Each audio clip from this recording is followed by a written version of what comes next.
Okay, we're going to get started then. So welcome everyone to this very special Atlanta Authors virtual author event.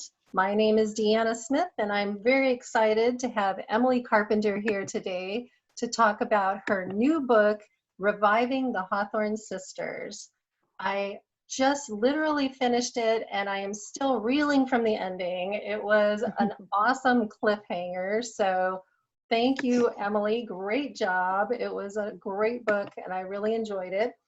I've also it got ordered 2 of her earlier books, and I'm looking forward to reading those as well. So a couple of virtual housekeeping items. All of you will be on mute until the end of the presentation. I will open it up after we're all done so that you can talk to Emily directly if you like. If you have any issues or questions you would like to submit for the Q&A section, go to the chat section and you can type your questions in there and I will read them to Emily during the Q&A.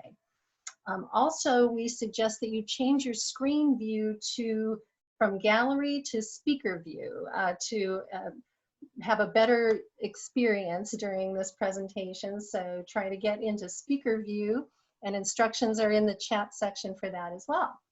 So Annel, I just want to confirm that you can hear me and see me okay? Okay, great. Atlanta Authors has been holding our author events for the past 12 years, and the list of authors is pretty impressive. Oops, if I can get the list. And I'm sure you'll recognize some of these authors. You may have attended some of these events. I've attended quite a few of these events, and they were really wonderful. The last couple of years have been the most challenging in our history, as I'm sure you could understand. Our Roswell library, where we held our events, was closed for almost 2 years due to remodeling and renovations. So during that time, we had to find an alternate location. And surprisingly, some of our best events were held off-site during that time. So we had really great attendance. So our fans have been so supportive. And once again, Roswell Library reopened, had its grand opening, and then promptly had to close their doors for COVID. So before we even got a chance to move into our new meeting space, we unfortunately were forced to find alternative means of holding our presentations.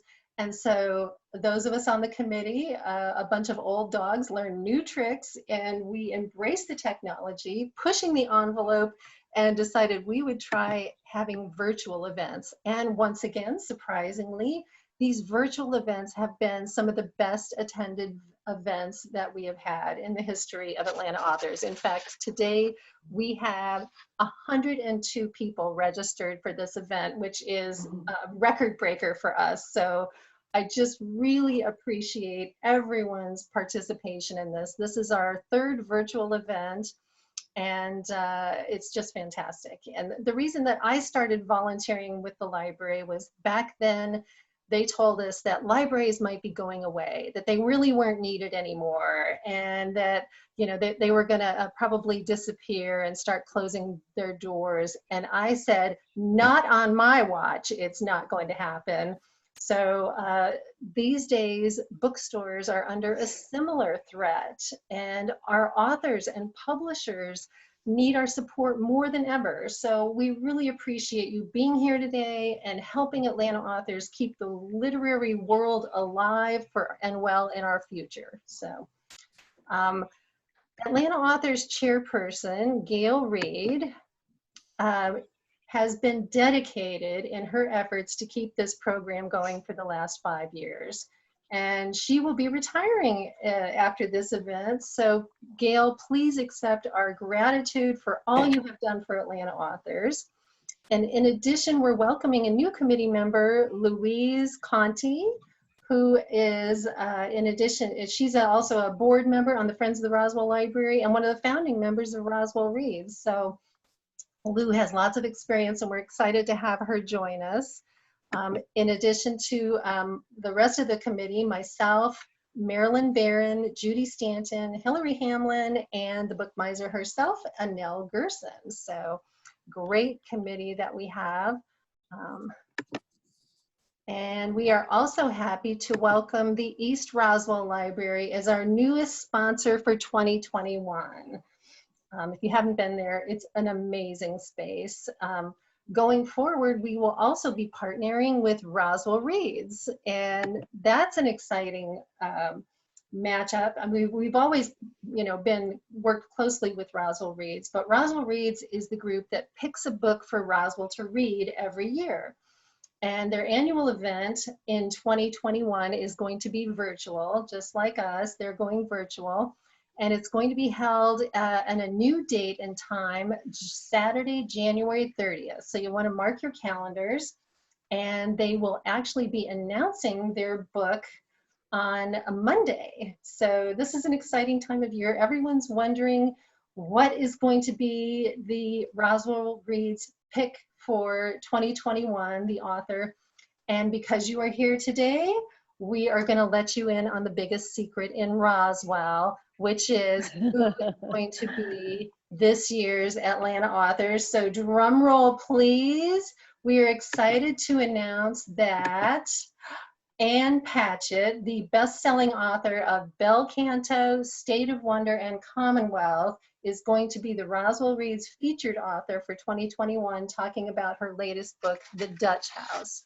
And I am reading The Dutch House, and I am just absolutely hooked. So registration is free, and will be on Monday. You should get an email with information on how to register for that event, or go to their website, roswellreads.com. So back to today's event. The signed copies of Emily's book, signed by the author, will be available for purchase at Bookmiser at a 20% discount off the cover price. So they make great Christmas, Hanukkah, or Kwanzaa gifts, or whatever you celebrate. So contact Bookmiser. They're located at 3822 Roswell Road, a short drive from anyone here in Roswell, or go to their website, bookmiser.net, for more information, and that's in the chat as well. And at this time, I would like to introduce Annel Gerson, the owner of Bookmiser, who is going to introduce today's author. Thank you, Deanna, and good afternoon, fellow readers. Welcome, and again, thank you for joining us on this beautiful day for our third Atlanta Authors virtual event, this time featuring Emily Carpenter. Emily's talent for writing sprouted at an early age. Learning to print and color were game changers, as the budding writer spent her days publishing word for word plagiarized versions of childhood classics such as the Pokey Little Puppy. They were complete with original Crayola illustrations and creatively crafted stapled covers. When she wasn't copying other authors' workbooks, she was walking, sitting, or lying down with her nose in a library book. She went on to graduate from Auburn University with a BA in communications and 2 minors, one in journalism and the other in theater. She moved to New York City with her husband, landed a job at CBS Television in the daytime drama division, where she oversaw the production of the soaps As the World Turns and Guiding Light. Emily and her husband moved back to Atlanta, where she pursued other television-themed writing, such as spec soap scripts, screenplays, and indie films. It wasn't until her 3 boys were in school full-time that she decided the time was right to take the leap and write a book. She joined both the Atlanta Writers Club and a local critique group. She devoured several excellent craft books and listened to that inner voice, calling her to write since she'd been that little girl, making copies of her favorite childhood tales. The rest, as they say, is history.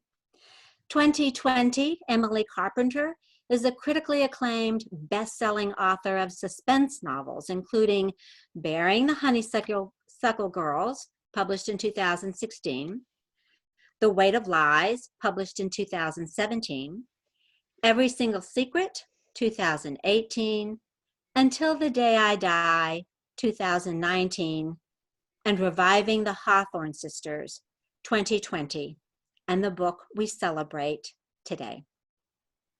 Atlanta's own Jocelyn Jackson says, prepare to be up late with this one. Reviving the Hawthorne Sisters is simply riveting, and I must agree. This is the kind of book where the past has a pulse and teeth. It's a page turner for sure, with well-drawn, complicated characters whose choices linger long after the last page is turned, just like Deanna told us. Fellow readers, please join me in welcoming Roswell's own Emily Carpenter. Thank you so much. Thank you so much, Annel. That was the loveliest introduction. Can everybody hear me? Can you hear me? All right, awesome, wonderful. So I'm just kind of blown away. I'm like, who is this person you were talking about? Oh, that's me. Okay. It's funny to hear about your experience in your life, like a book, like a story. But that's a little bit about what I want to talk to you guys today is my love of story. And it's almost bigger than books. It's something that has really made my life worth living in a lot of ways. And it's brought friendships and deep relationships, and it's brought comfort to my life. This love of story. So anyway, I want to back up and I want to thank the Atlanta Authors Series for having me. I'm super, super honored. I've seen a lot of your guests talk and just been mesmerized at the talent that's in the state of Georgia and in Atlanta in particular. But Deanna, thank you so much. And Gail Reed, Hillary Hamlin, Judy Stanton, Marilyn Barron, and of course, Annel, my dear friend, who I would run into periodically at the Starbucks while I was, which used to be my office, my writing office. And she would say, what are you working on now? So it's really lovely to have you guys here. And I thank you so much. Thank you all for joining me today and spending your Saturday listening to my story. And I hope at some point to hear some of y'all's stories, because I think that's what really, there's a great community of writers here in Georgia.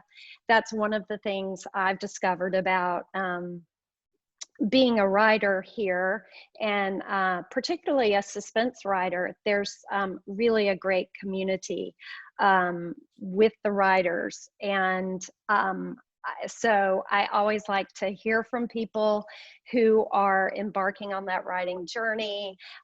So later we can talk about, you can reach out to me on my website and let me know how you are. But so I want to say thank you. And I do want to talk about the new book, Reviving the Hawthorne Sisters. But I did want to back up. I feel like Annel gave a very good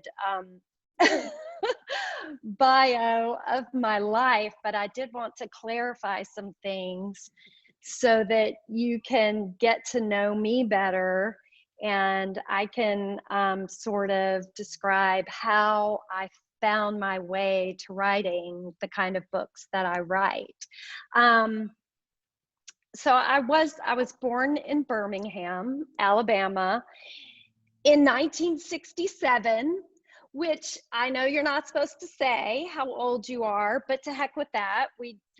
We're loud and we're proud about how old we are. But the reason why I do tell you when I was born, and you can obviously do the math, but it's because I was born in a very particular time in a very particular place that ended up sort of informing my interests and my thoughts about things and some of the ways that I work out story and issues in my books. So if you know anything about Southern history, and particularly Alabama, 4 years before I was born was 1963, and Birmingham was sort of the hotbed of the civil rights movement. Martin Luther King Jr. had decided that this was going to be sort of the proving ground to get the Civil Rights Act and to get the right to vote and desegregation. All of that was going to sort of come to a head in Birmingham. And so there were the sit-ins and the protests and the marches, and there was the violence and the bombing of the Baptist Church on 16th Street. And all of this happened in 1963 before the passage of the Civil Rights Act. So when I was born 4 years later, I think, I'm not sure, but I think people were ready to move on. They didn't want to talk about it. And I think that's probably one of the reasons why I didn't hear much about it. I think there was maybe a little shame in what was going on. And so I was never really taught about the historical events, and certainly not about the implications of those events on our nation in a bigger sense. And just sort of the context of it. So I was in a very sort of insular, protective world, and it was a good place to grow up. I was, you know, I grew up in a very devoutly religious family, Presbyterian, well taken care of, and well educated. And my mother took me to the library constantly. Now, the library in Birmingham was a very sort of glamorous place to me. And I've had to go back and visit it as an adult just to try to like say, was it really just this palace that I remembered it being? And I mean, truly, it's very beautiful. It's this old neoclassical building. I'm not sure when it was built. It might have been in the 20s perhaps, but it's all of limestone, and it was big. And I remember as a child just sort of running through it and just being awed. And there were these murals on the wall, and it's just really a stunning place to discover books. So it almost feels like a temple. You know, I felt like I was discovering these stories in a very sort of holy, hallowed place. It's still a part of the Birmingham Library system. I think it's just the research arm, and they've built a newer, more modern branch. But I really like to go back and visit those old rooms and remember just spending hours prowling around the shelves and finding books. I will say too that, like I mentioned, I was raised in this very religious and somewhat strict home, so I wasn't allowed to watch very much television. My mother kept my mom and dad kept a very firm, you know, sort of like, you can and can't watch this, but for some reason, they did not have the same standard with books. So I read everything.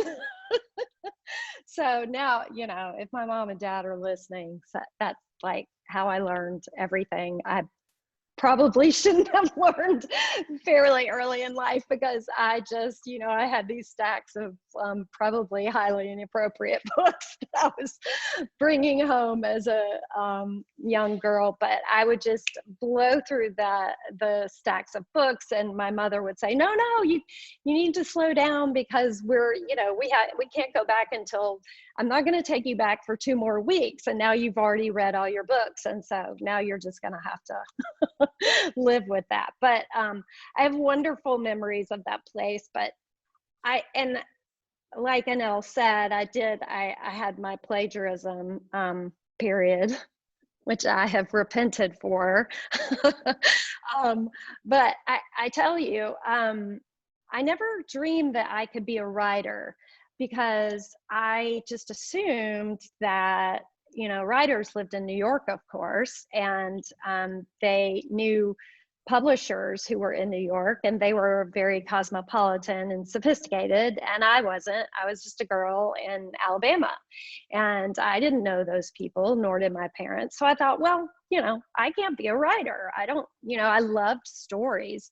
But of course, as I got older, I realized that that was a possibility. And you know, these were the pre-internet days, so still the sort of the knowledge and the process was a little mysterious at the time. Like right now, it's all at your fingertips. If you want to be a writer, you just Google, and the Google machine will tell you how to do it, how to find an agent, how to look for a publisher. And I think that's fantastic, because I think that it has opened up the market to people who might not have that opportunity otherwise.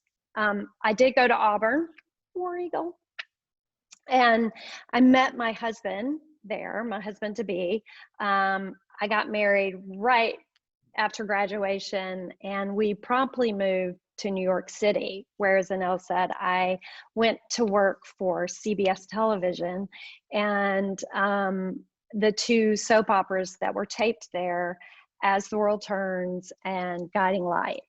And my job, it was a very interesting time for me, because when I was at Auburn, I never took a writing class. I never, again, didn't really imagine that that was something I could do, but I did want to work in television, and I did kind of toy with the idea of being an actor. I toyed with the idea of being a journalist. I realized very quickly that journalists, reporters have to ask people questions who don't want to be asked those questions. And I realized I was far too timid and nice to pursue that line of work and to pursue people who did not want to talk to me. So I thought, you know, I'd really like to work in television, but I don't know exactly where. So as Providence would have it, I did land working for the director of daytime drama at CBS. And my job was to read the scripts of CBS, the CBS shows, I would say like 2 to 3 weeks ahead of their taping, and to then summarize a week's worth of taping in 4 or 5 sentences, so that the AP could put them on their on everyone's newspaper page. Back in the day, you know, if you remember, we had these things called newspapers that had the daily shows listed out what was on your TV that day. And, you know, in one corner you had your horoscope or your bridge moves. And then like every Friday, I think there was a little paragraph that would tell you what happened in your soap opera that week, in case you had missed, you know, some of the momentous happenings. And so that was my job, was to read these scripts and to figure out what would matter, what were the big events that would matter to the viewers. And now, of course, when I look back at that time, I realized that I like to call that's when I got my MFA. That's when I was reading constantly and sort of seeing how these writers crafted drama and seeing what were the most important plot points, and also really kind of learning about audience, what matters to audiences or / readers, and how they would react to their characters and interact with them.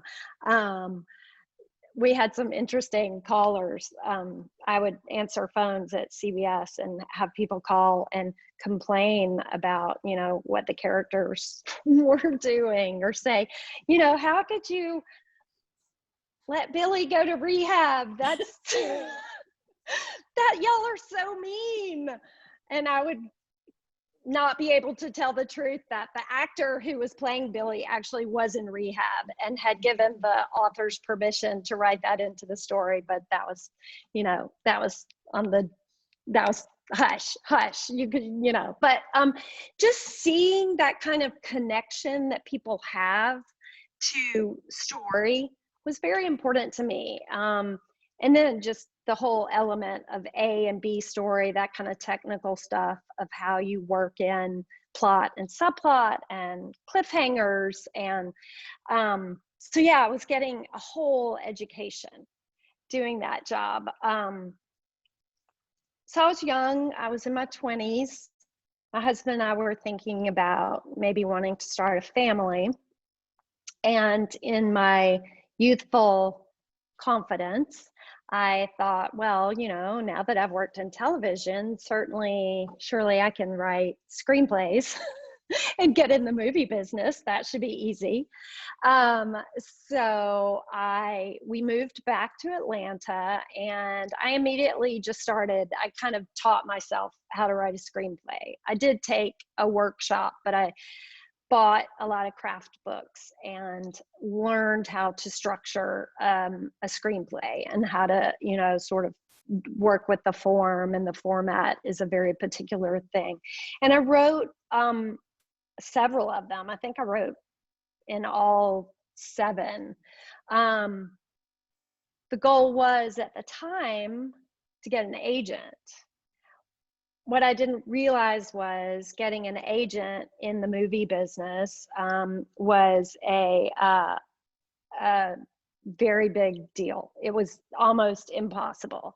And it's, unless you were in Hollywood, unless you were kind of hobnobbing and networking and whatnot, it was very difficult to start a screenwriting career in Georgia. I entered some of my screenplays in contests. I think the closest I ever got to anything was I was long listed at the Sundance Screenwriters Lab, and thought for sure that I was going to be selected to go meet Robert Redford and consult with him on my screenplay, which was very motivating.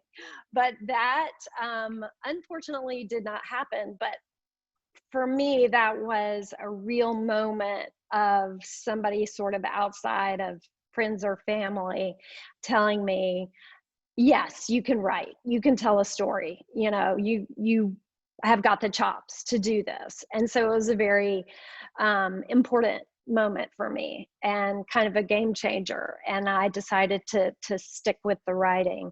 Of course, at the same time, I was starting to have children. I have 3 boys, and they were babies and then toddlers, and it was a lot of work. And I was very lucky and wanted to stay home with them. But you know, that was just took a lot of my time and focus. And yet I was always writing things. I co-wrote some screenplays with people and did get involved in a couple of indie film projects. But I guess I still just hadn't really found my place, you know, and I hadn't felt like that I was going in the right direction. So I was a little bit at loose ends. So when I guess, you know, I don't know, we talk about these birthdays, and I'll come back to this. Another reason why I told you when I was born, but you know, we have these birthdays of like the decade birthdays, the 30, when you turn 30, when you turn 40, when you turn 50, when you turn 60. And we tend to make them these milestone birthdays, and we think about what we've accomplished, and we judge ourselves sometimes too harshly. But it can also be a very motivating thing as well. And I think, you know, so when I turned 40 and my kids were really kind of a lot more independent and firmly ensconced in school and stuff, you know, I started thinking this aging thing is going in one direction, and if I don't do something with my writing, nobody's going to do it for me. You know, nothing's happening with screenwriting, so I think maybe I could write a book. But I was very intimidated by the idea because, again, I was, you know, I felt like I wasn't qualified. I had not majored in creative writing or fiction. I had not taken classes. I had not, you know, I didn't have a degree, which should not stop you. But for a while, it did really sort of intimidate me. But I decided, well, I will say that something that really inspired me was a woman who had been a former classmate of mine in Birmingham, in junior high and part of high school. Around that time, she came out with a young adult trilogy, and I had read the first one, and she was living in Paris. She seemed to have a very glamorous life, expat, you know.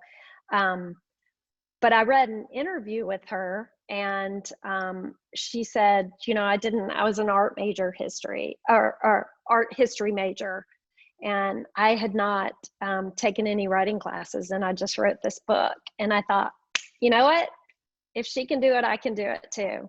And I really, interestingly, years later, when I was about to publish my first book, I did go to Paris, and we met for breakfast.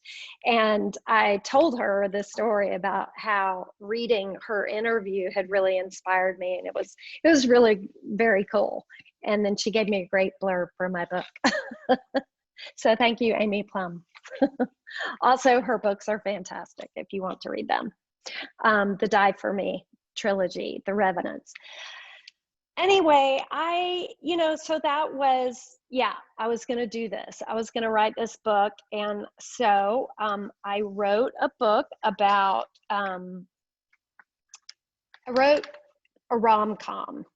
It was, back then they called it chick lit. They don't say that anymore, but they call them rom-coms now. But they were a very popular genre. And so I wrote this sort of rom-com romance fun book that I thought was fabulous. And by this time, the internet was our friend, up and running, and so was the Atlanta Writers Club, and I had so many resources. I got all the information to explain to me how to get an agent, how to write a query letter, how to, just everything you needed to know. So I did that after I finished the book. I wrote a query letter. I queried many, many agents, and I'm honored to tell this story. I know it sounds a little unusual, but I'm honored to say that I was rejected by 162 agents for that book. But I'd love to tell people that story because, number one, because you always read stories about other very well-known authors who say, yes, I was rejected by 20 agents. And I'm like, that's nothing. I have got you beat by like 8 times. You know? And also because that is the life of a writer. It really is. It's rejection, and rejection on many levels. And I think one of the qualities that a writer needs to have is that resilience, to sort of keep going. So I did. I put that book away, and I decided to write another book. I decided to write a suspense book and a sort of a mystery, even though I didn't know how to do that either. And I came up with the idea. That book was Burying the Honeysuckle Girls. And without even realizing it, I sort of pulled in, you know, all these years I'd been learning about being from Birmingham and the things that had gone on in Birmingham, and just sort of exploring my own personal issues. And this book, I think I pulled in a lot of those issues, just like the role of women in the patriarchy and all the different generations, the sort of wide misunderstanding and abuses in the treatment of mental illness, and the sort of the scandals of the abuses at the state mental hospitals, the issue of religion, the issue of race, the sort of element of mysticism that we find. And what I've realized after I wrote the book and I gave it to a couple of people to read, they started calling it Southern Gothic. And I was like, oh, that's not Southern Gothic. That's just my life. That's like what I know, that's what I grew up with. And I was like, oh, I grew up Southern Gothic, apparently. So I didn't go into it with a real sort of understanding of, I'm going to write this Southern Gothic book and market it as such. It just sort of was the book of my heart. And I realized all these issues were a part of my life. After that book came out in 2016, I kind of divided up. The rest of my books were either, I think the next two were set in Georgia, and then the fourth one was in Alabama. And then this book, my fifth book, Reviving the Hawthorne Sisters, is also set in Alabama. And it is kind of the follow-up to Honeysuckle Girls, while not being a sequel in particular. It is Southern Gothic as well, but it really focuses on one aspect of Southern Gothic, which is sort of the religious role in the South. And this really, I think, quote that I just can never get out of my head, which is a Jamie Cornegay quote. When somebody asked him what Southern Gothic was, he goes on this long explanation of all the things that are included. But here's what he says at the end. He says, "There is God and the devil standing in the muddy, snake-swarmed baptismal river, holding hands." And I just think that's beautiful. It gives me chills every time I read it, because it really is true. It's that fine line between God and the devil, and when people pass from one to the other, and what makes people, go from one side of darkness to light and back again. And just these kind of questions that I've always been obsessed with, like what is sort of, who is God, and what is the miraculous, and is it real? And what do we do about the hucksters that clearly use that kind of stuff to raise money? And is there anything real underneath that? All those questions have sort of obsessed me since I was a little girl, and a topic I'm very much interested in. So I have a few more minutes, to talk about the book specifically. Okay, great. So what I wanted to do when I was thinking about this book, again, I didn't want to write a sequel to Althea is the main character in Burying the Honeysuckle Girls. And boy, that woman went through a lot. So I really didn't think it was fair to write another book and put her through, more angst and shenanigans and terrible things. So I thought, we'll let Althea be happy. And I decided to take another character in the book, a character named Dove Jared, who is, she's the original Honeysuckle Girl, which I won't spoil that for you if you haven't read it. But the book has got a current narrative, present day narrative, and then it's also got a narrative set in 1930s Alabama. And Dove actually is present in both narratives. In the 1930 narrative, she is an extremely young, very beautiful and charming wife of a itinerant traveling tent evangelist / healer, a man named Charles Jared, who goes around the country and sets up his tent and has meetings and revivals and miracles and heals people, and then collects his money and moves on. Well, he has this very young, charming, beautiful wife who intersects with one of my main characters, and we find out that Dove is maybe not all she seems to be. She seems like she might be a little bit of an embellisher. She might be lying about some things. She might be a little more worldly than you would expect a young, innocent wife of an evangelist to be. Like perhaps she's experienced some things in her life.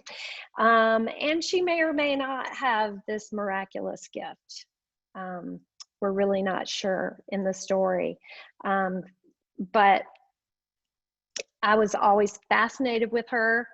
I always thought there was way more to her story. And so I decided in reviving the Hawthorne sisters to tell Dove Jared's story, and to kind of show her humble beginnings. She was actually born to a patient in the Alabama State Mental Hospital. And when she's 13, she runs away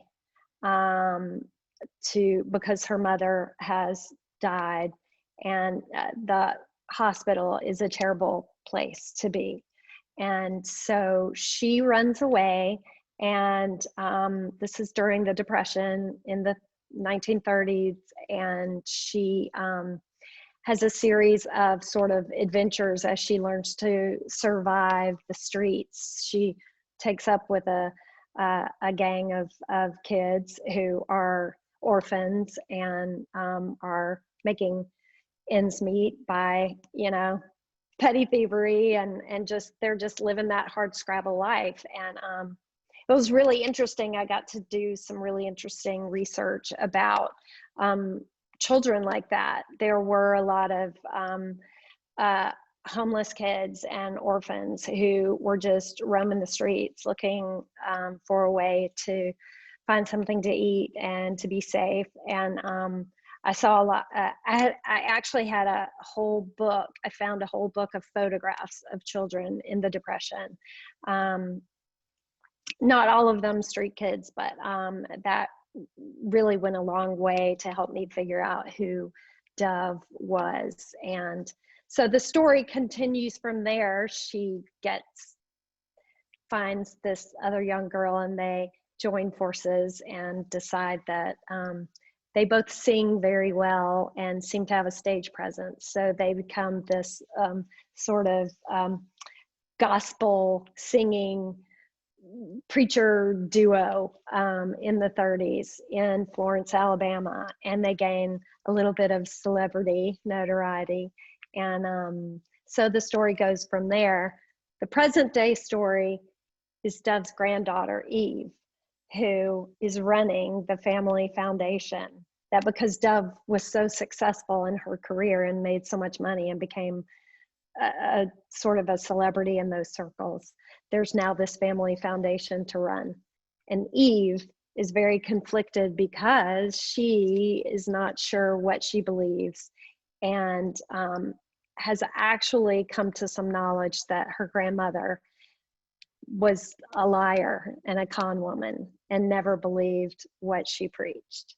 So that is the story of reviving the Hawthorne sisters. And I think maybe I'm out of time. I'm not sure because I forgot to start my timer. Go on. The one thing I did want to say, you know, when I started is that it's been a very sort of providential road for me. Like I said, I think about that the things that I wrote in my 20s and even in my 30s. And sometimes I'm really glad that I was not able to find an agent or to be published or to, you know, find a level of success, because what happened to me through all those years was that process of sort of coming to terms with where I was from and the reasons I didn't know about Birmingham's history and what that meant to me and what my role in that was, and my role in terms of what stories maybe belong to me to tell and what stories don't belong to me. I think we have this whole new crop and generation of writers who are going to be the new Southern Gothic writers, who are going to tell another side of a South that, you know, has some sins to face up to and some redeeming of itself. And I think that is really exciting. So I think what was really, as I look back on the career I had and this sort of later in life career, so I wasn't published until I was 48, which now actually sounds really young to me. I used to tell that story and it's like, oh, that's so old. And now I'm like, no, that's actually really young. But I'm really thankful for that. I'm really thankful that I had time to get to know myself better, that I had time to sort of train myself and learn how to be a writer and understand genre and understand story and understand the things that I really wanted to talk about in my books. And listen, my books are not, they're not issue books so much as they're just sort of set in places and families, and so those issues kind of crop up a little bit, but mostly I think of them as suspense, as thriller, as mystery, and I hope they're fun. I hope they're engrossing, you know. But yeah, I hope that they deal with some real issues, you know, that we all come up against in the South. So. Well, thank you, Emily. That was awesome. I just have gotten this book, which is the Burying the Honeysuckle Girls. Right. So I'm actually going to be reading this one after I've already read your new book. So kind of in reverse order, but, and I also read The Weight of Lies, which I loved. The Weight of Lies, I guess, is set in Cumberland Island or Jekyll Island. Yeah, it's actually like it's kind of it's an imaginary island down there that I made up, a fictional island called Bonny Island, named after Anne Bonny, one of the few female pirates back in the golden age of piracy. But yeah, it's kind of a cross of Cumberland and St. Catharines, and yeah. Yeah, so I love that book because that's one of my favorite parts of Georgia. I love St. Simon's. Yes. We go down there all the time. We have friends down there. And so getting to have that book based there, The Weight of Lies, was absolutely wonderful because you also get this, I don't know if it's a fictional history of the island, but it was very neat to hear a little bit more about that Indian history and stuff. I really enjoyed that part of it too. Yeah. So I did want to ask you, the Weight of Lies has a fictional track, a book called Kitten, which is actually one part of the book, and then the current contemporary, what's going on now. And so there's, you know, they switch back and forth between them. And the same thing happens in Reviving the Hawthorne Sisters. You have the historical track and then the current time. was it confusing going back and forth between those two and trying to keep them straight? And is it hard writing? I mean, to me, it's hard writing a book in one time frame, much less two. And then I was reading both of them at the same time. So yeah. Well, I will tell you, so the positive of doing that, of having like either a dual narrative or like in Weight of Lies, the excerpt of the Kitten book. The good part of that is that you don't have to write as much. Like the story's shorter. Like if your story is just one timeline, it is so daunting. That is a lot of words and a lot of, and I always love when I have another story to kind of switch to, because I feel like more can happen and it's more exciting, and it has more of that page turning quality. And I think too, with in particular with Kitten in The Weight of Lies, that was a very fun challenge to me, because so the author of that book within a book, the fictional book Kitten, she is this extremely famous, internationally known, and has won all these awards, horror writer. And she's an older woman now, and has made just boatloads of money. And she's not even a bit of a diva. She's a huge diva, and like the world revolves around her. And but she wrote this book as a sophomore in college. So she was this kind of wonderkind. I don't know how to say that. That's the hallmark of a reader, when they don't know how to pronounce a word that they've read. So she was this prodigy, right? And everybody just, the world fell on their knees for her, and she believed all the hype. And but apparently the book was not incredibly well written. It's been criticized that way. So when I wrote that was the most fun I ever had, was writing a book badly, like on purpose.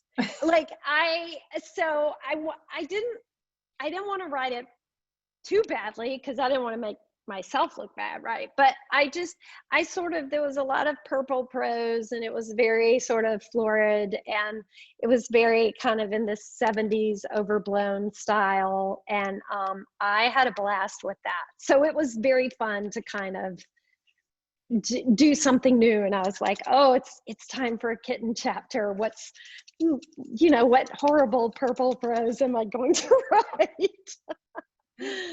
Well, that's interesting. Okay, so you had mentioned that your current book, Reviving the Hawthorne Sisters, is a Southern Gothic novel, and I had thought of it when I was reading it that one aspect of it was historical fiction. Yeah. To me, it told a lot about the evangelists of that day and how they traveled around and did their tent thing and the healing and all that.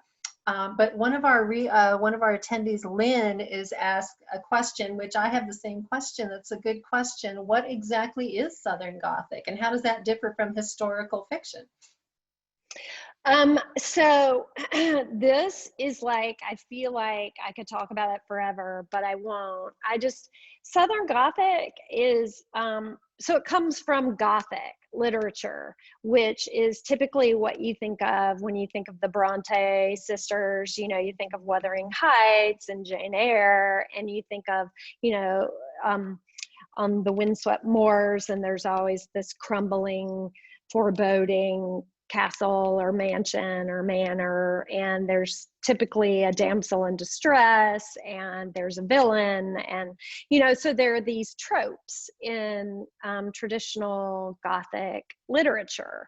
So I think and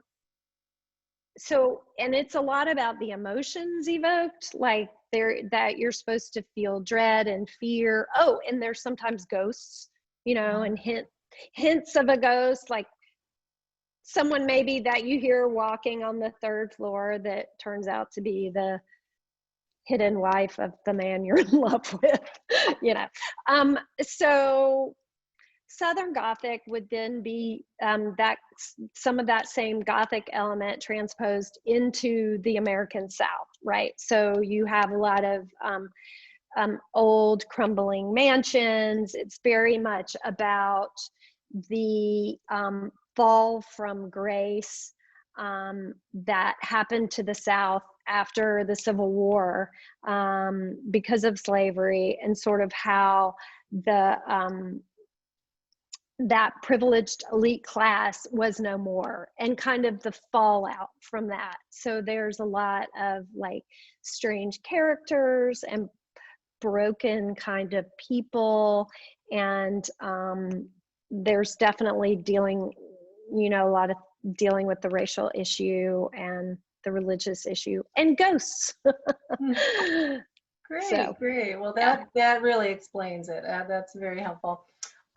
There is a mysterious lost coin called the flowing hair dollar that plays a big role in your novel. Where did you get that idea? Is it a real coin, and is it truly worth millions of dollars? Yes, and yes, and yes, and yes. It's a real coin. And I really, like, when I was coming up with the plot for Hawthorne Sisters, I knew that there needed to be what in the movie business they call it a MacGuffin. So it's like the thing that everybody is after, but it doesn't really matter that much what that thing is, you know. It's like the Maltese Falcon. It's everybody's after the thing, right? And so I needed it to be a very small item that could be easily hidden that was worth a lot of money. So I just did my research and found out that the most expensive coin that was sold at auction in 2013 for over $10 million was something called the flowing hair dollar. And it's one of, like, I don't know, 15 left. It was one of the first coins minted by the US federal government in 1793 or 4.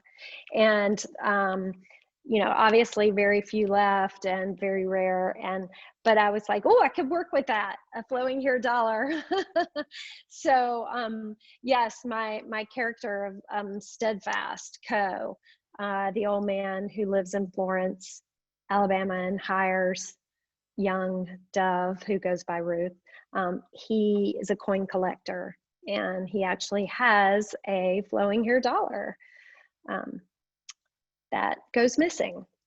So, well, yeah. And if anyone does have questions, feel free to type them into the chat area and I will relay them over. One question that I had was, you talked about that you had written screenplays in the past, and your novels, several of them seem perfect for the big screen. Do you have any plans to write screenplays? Is that something you would do or someone else would do, or any movie plans in the future? Right now, no movie plans. But yeah, that is definitely because I grew up such a fan of movies and being in television production. That is definitely something that I would love. I think it's just even since the pandemic, those kind of sales have slowed down a little bit. But I just heard the other day Jennifer Weiner got a movie deal for Good in Bed, her book that came out in the 90s, I think. And so I was actually really heartened. I thought, oh yeah, you know, it can happen years after you publish a book. Right now there are no plans, and yes, I'd still love to write another screenplay, but I haven't done it yet. So, but yeah, definitely come find me. You know where to find me. And along those lines, of course, the usual question, which is, when can we expect your next novel? If you're far enough along in the process, could you tell us a little about what you're working on? Yeah, I can. Well, the first question is, I'm not sure when. I may skip a year here because this book came out later in 2020, and as you know, like everybody's businesses have been disrupted by what's going on. So I'm not sure of the date, but yes, and the book is a little bit of a genre twist from what I've been doing. It's actually got a little more actual magic in it instead of just, as I tend to have like hints of magic in my book. Well, this one has got a full-on magic house in it. So, but I can't say too much about it, mainly because I guess I'm a little superstitious. But yes, there's magic house, and it affects time in a certain way, and it affects the people who live inside it and the people who live outside it. And yeah, that. Well, that's definitely something to look forward to. How exciting. I love that. I had so much fun writing it. It was really, really fun. Well, I think this will be our last question. I don't see any in the chat. So the question was, has it been challenging for you and your family during COVID, and has staying at home helped or hindered your writing? Yeah, that's a good question. I think, like for everybody, it has been challenging. I will say, in my period of life, I have 2 sons out of the house. One son left who is in high school and has, for the most part, been able to handle. There was some, remote learning going on for a while, but he's very self-sufficient and mostly shows up for class like he should. And my husband works from home as well, which is a blessing. And of course, I work from home or Starbucks like I used to, where I used to see Annel. But yeah, it was strange for me when it first started in February and March. I think just the unknown and the stress of all of it, writing turned out to be a way for me to distract myself and to kind of hide a little bit. So I have written many books. I've written a surprising number of books, and I'm not sure where all they're gonna go, but I was extremely inspired, and mainly I think just because it was a safe place for me to go inside my head and think about a world where none of this was happening, and it felt very therapeutic for me, a little cathartic, and yeah, so it was a productive time for me. I think that has kind of slowed down now, but yeah, it was surprising because I had a very hard time concentrating on reading. I think a lot of people maybe did, but I kept trying new books and saying, until I would find that book that really captured my attention. But yeah, so yeah, that's when I wrote the Magic House book, was right at the beginning of the pandemic. And I called up my agent and I was like, okay, are you sitting down? I have this strange book that I've written and we need to talk about it. So yeah. Well, we can't wait to read it. So I want to thank you for being here today, Emily, and let's all give her a big video clap, hands in the air. And I don't know if you can see everyone, but and I wanted to remind everyone that Bookmiser will have signed copies of Reviving the Hawthorne Sisters, as well as Emily's earlier novels, available signed copies for purchase. So check the chat or visit Bookmiser yourself. And we hope to see you all again at our next Atlanta Authors event, which will be in February of 2021. And we'll be sure to email you the details about that. And I am going to unmute everyone, and we'll stay on the line a little longer so that if you'd like to talk to Emily directly, you may. And thank you so much for attending, and everyone be safe. And all right, so I've requested everyone can unmute Yay, yourselves wonderful. if you'd like to.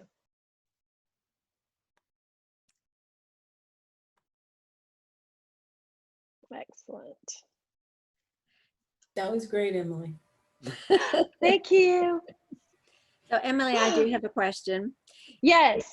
If someone came to you today and said, okay, we're going to make one of your books into a movie and you get to pick which one would you pick? Oh. Weight of Lies, Weight of Lies. I can't. I mean, maybe it really would be Weight of Lies, just because I feel like it might be one of the easiest ones to film. And oh yeah, and just the setting of that, like with the island, and there's these wild horses, and yeah, and just to have like the kitten flashbacks, that would be really cool too. So maybe so. I think, when I think about the Hawthorne sisters and Honeysuckle girls, and when I watch movies that are present day and past, it's to me it works better in a book than a movie. And I mean, I know it can be really well done, but it's a little jarring when you come back to the present, I feel like, visually. So I would feel like somebody really, expertly could deal with that. But I just think that might be a little more challenging. But I also think every single secret is based, it's like set all in this one house. So that one would be the least expensive. Because it's like basically one setting. But yeah. Okay. Maybe so. Maybe Weight of Lies. Good question. Anyone else have a comment for Emily? Question? I have a question. So which book should I read first? And are these books good for book club? Do you have, they come with like readers' guides and questions? Which one should we read first? So all of my books really are true standalones. You can read anything first. I think you should read the description of what each book is about, to decide if that would appeal to your book club. I think I have book club questions for Honeysuckle Girls on my website. I don't usually include book club questions because I almost feel like I don't know. I just haven't really ever done that. I will say the one time I had a book club and provided them with the questions, they asked me the questions. And it was one book club I was visiting, and I was like, no, don't, these are for you guys to discuss. For me, I felt like I was being tested. But yeah, so I should do better about that, providing some questions, because I know that really does help in the book club. But honestly, like, I think all of them are good for book club. I do. They're all my babies, so it's hard for me to choose which one, but there's certainly no specific order. Thank you. You need to go on. You're welcome, Sue. Thanks. Anyone else have a question or comment? You can unmute yourself if you like.